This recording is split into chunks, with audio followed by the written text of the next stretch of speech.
ফুডের এসআই পরীক্ষা শেষ যতগুলো বছরে রাজ্যের সরকার বিভিন্ন সরকারি চাকরির পরীক্ষা নিয়েছে, তাতে যেমন পরীক্ষার পরে এবং পরীক্ষার আগে যা যা দুর্নীতি দেখেছি, শেষ হয়ে যাওয়া ফুডের এসআই পরীক্ষা, খাদ্য দপ্তরের এসআই এর পরীক্ষা তার আরো একটি অন্যতম দৃষ্টান্ত হয়ে রইল। দেখুন, অন্যান্য কথায় যাওয়ার আগে একটা কথা খুব স্পষ্টভাবে বলে নেওয়া উচিত। এই মুহূর্তে কলকাতা হাইকোর্টে বিভিন্ন দপ্তরের নিয়োগ মামলা, সেই নিয়োগের মামলায় স্থগিতাদেশ হয়ে গেছে। তা নিয়ে রাজ্যের মাননীয় মুখ্যমন্ত্রী বারবার বলেছেন উনি নাকি চাকরি দিতে চান, কিন্তু যেহেতু হাইকোর্ট বিভিন্ন মামলায় স্থগিতাদেশ দিয়েছে বা স্টে অর্ডার দিয়েছে, তাই জন্য উনি চাকরি দিতে পারছেন না। কিন্তু আপনি যদি ফুডের এসআই এর পরীক্ষা দেখেন, আপনি স্পষ্টভাবে বুঝতে পারবেন 6টা শিফটের পরীক্ষার একটা বড় অংশের শিফটে তাদের কোয়েশ্চেন লিক হয়ে গেল এবং তারই সাথে সাথে সেই মোবাইল নিয়ে পরীক্ষা কেন্দ্রে ঢুকে গেলেন পরীক্ষার্থীরা। পরবর্তীকালে তার ভিডিও সংবাদ মাধ্যমে ছড়িয়ে গেল এবং এই যে সামগ্রিকভাবে যে ফুডের এসআই, এর আগেও একটা ঘাপলা হয়েছে, তা নিয়ে কলকাতা হাইকোর্টে এই মুহূর্তে মামলা চলছে।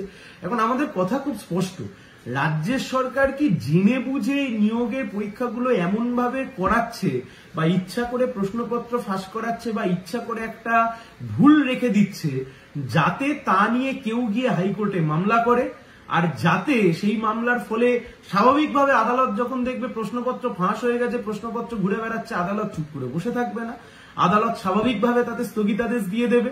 একদিকে মমতা ব্যানার্জিকে চাকরিও দিতে হবে না, আবার অন্যদিকে মমতা ব্যানার্জি এটাও বলতে পারবেন যে আমি চাকরি দিতে চাই, কিন্তু আদালত স্থগিতাদেশ দিয়ে রেখেছে বলেই আমি এই মুহূর্তে কোন রকমের কোনো চাকরি দিতে পারছি না।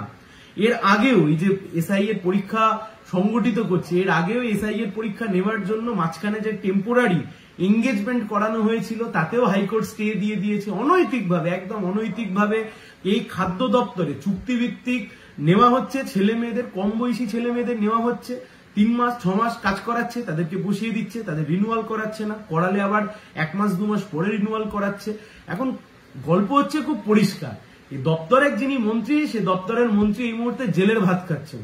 পশ্চিমবাংলার ইতিহাসে এমন ঘটনা প্রথম ঘটছে যে একটা দপ্তর চলছে কিন্তু দপ্তরের মন্ত্রী তিনি জেলের ভাত খাচ্ছেন। এখন সেই দপ্তরের যে নিয়োগ, পিএসসির মাধ্যমে যে সামগ্রিকভাবে যে নিয়োগ হচ্ছে, সেই নিয়োগের যে ঘোটালা, সেই ঘোটালার শেষ কবে? বাংলার ছেলে মেয়েদেরকে এই যে চাকরি থেকে বঞ্চিত করবার বারবার যে চক্রান্ত করছেন মাননীয় মুখ্যমন্ত্রী মমতা বন্দ্যোপাধ্যায়, কোনো বিরোধীদের চক্রান্ত নয়, এটা সিপিএম এর চক্রান্ত নয়, এটা সিপিএম এর আইনজীবীদের চক্রান্ত নয়, এটা জেনে বুঝে মমতা ব্যানার্জির প্রশাসন, মমতা ব্যানার্জির রাজ্যের সরকার ইচ্ছা করে জেনে বুঝে এই চাকরির পরীক্ষাগুলোতে এমন ভাবে এক একটা ফাঁক রেখে দিচ্ছে যাতে তার মাধ্যমে এক একটা করে মামলা আসছে, সেই মামলায় স্থগিতাদেশ হচ্ছে, যারা পরীক্ষা দিতে যাচ্ছে তারা ফর্ম ফিল আপ করবার সময় টাকা নিচ্ছে, টাকা ভরছে, টাকা নিয়ে পরীক্ষা দিতে যাচ্ছে, তার পরবর্তীকালে স্থগিতাদেশ হয়ে যাচ্ছে। ফলে মাঝখান থেকে রাজ্যের সরকারকে চাকরিও দিতে হচ্ছে না, আবার রাজ্যের সরকার বলতেও পারছে যে অমুকের জন্য আমি চাকরি দিতে পারছি না।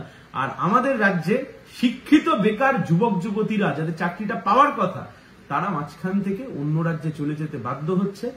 দিনের পর দিন সরকারি চাকরির জন্য অপেক্ষায় থেকে আস্তে আস্তে বয়স পেরিয়ে চলে যাচ্ছে। এই অনৈতিকতা, দুর্নীতি বেশি দিন চলতে পারে না।